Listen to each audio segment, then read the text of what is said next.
Well, we have certainly upgraded our music intros here now, thanks to Kirkendall, the only news talk station in America with a music director. And we thank him for that. And, of course, the reason is because we have the one and only Michael Francis, who is the director of the Florida Orchestra, in the studio, along with cameras and lights and action. I love it. Thank you very much. Nice to see you both. I tell you that to have that piece of music as my entrance, that is meant to represent doom and fate. But listen, I'll take anything. I don't know if Kirkendall is aware of that. We'll have to check with him on that. His classical music knowledge is a little limited, I think. But hey, we've been talking here off the air, and your English is getting a lot better. I keep practicing on it. I'm glad I've got a voice today. My daughter seems to be bringing home all sorts of germs, but it's just about hanging on. But we've got the 2016-2017 series that's about to get underway, and tell us about that. Yes, we're really delighted that we've just announced the 16-17 season, and we have some fantastic concerts. We open with Beethoven's Ninth Symphony, which is the huge, wonderful one with the Ode to Joy in the last movement with the master chorale. Lots of wonderful favorites for everybody. Mozart's Last Symphony, the Jupiter. Tchaikovsky's beloved Piano Concerto No. 1 with the Van Cliburn winner Vadim Kolodenko. We have the Rodrigo Guitar Concerto, which, of course, everybody adores, with international sensation Milos. We have an amazing concert also with the Dali Museum, in which it'll be a multimedia thing. We'll have singing, we'll have dancing, we have art, all sorts of things to really collaborate between these two great institutions. Will that be at the Dali Museum? That'll be in our concert halls, but we'll bring the Dali in with that, and we'll have all sorts of things. They'll bring the arts in. Exactly. He designed operas, he designed sets, and we'll really try to make that a sort of a powerful experience. And we have some great things, including Mahler's Second Symphony, about 250 to 300 people on stage. One of the greatest pieces ever written. So plenty for everyone to love. Yeah, the Beethoven's Ninth, and especially with the Master Chorale, people who haven't heard them, they're spectacular and really don't at all bring down the Florida Orchestra with their talents. Not at all. They're really exceptional, and we're having a wonderful partnership, and I'm really looking forward to and enjoying working with them this season. Yeah, and I'm familiar with Tchaikovsky's Piano Concerto No. 1, and those two in particular, I think, that and Beethoven's Ninth. I love that, particularly Beethoven's Ninth.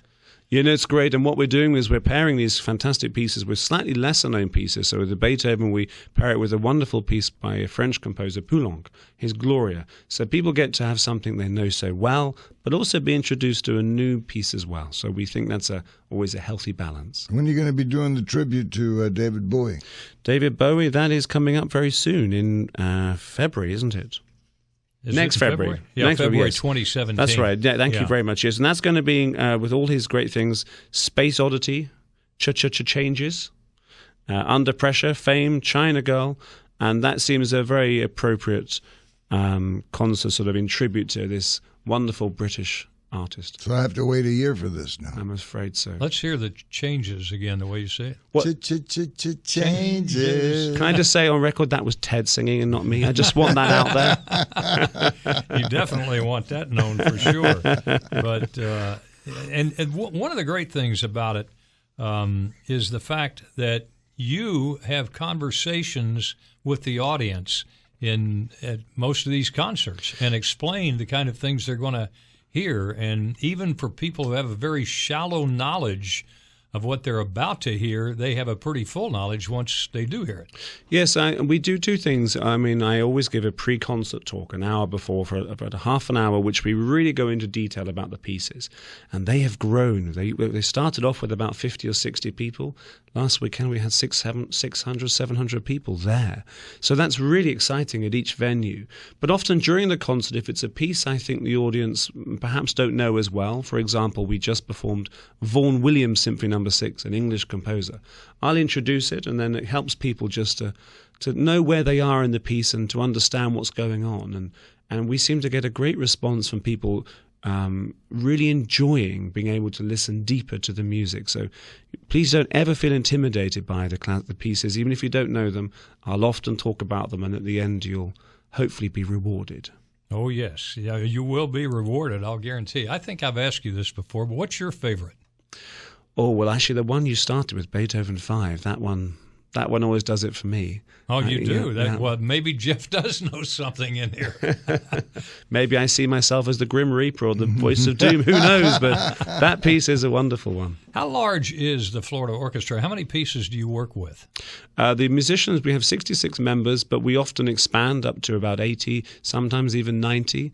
And when you add the choir in, and when we have particularly large pieces like the Mahler, we're getting up to sometimes 250 and above.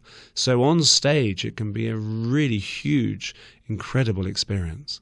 Yeah, and boy, it is magnificent when you hear it. I mean, if you love John Williams or any of these national orchestras, they are right up to par with that, and even a little better. I know that one time Aaron and I were there just during a practice, and we were overwhelmed by how competent the musicians individually are. I mean, they just know what's going on. They know everything that's happening. I guess so well rehearsed. Well, and when you saw them, that was the first rehearsal. It got even better. No, it's an orchestra of tremendous talent, and it's an orchestra which Tampa Bay can feel incredibly proud of. All the work that we do for the community, but also just the quality of the concerts in the classical, in the pops, the coffee, the rock. The variety that these musicians can do at the drop of a hat is quite exceptional. Well, the website you want to go to is floridaorchestra.org. Spell it out, floridaorchestra.org. And subscriptions are on sale now. Single tickets will be going on sale not until August, but you can get subscriptions now, and that's what you want to do, and just pick and choose the ones you want. Absolutely, because even in the pop series, we have some amazing things like the Cirque de la Symphony, which you will actually see acrobats flying around the stage, aerialists, and all sorts. We have Ray Charles concert, Ella Fitzgerald, Night at the Opera. Yeah.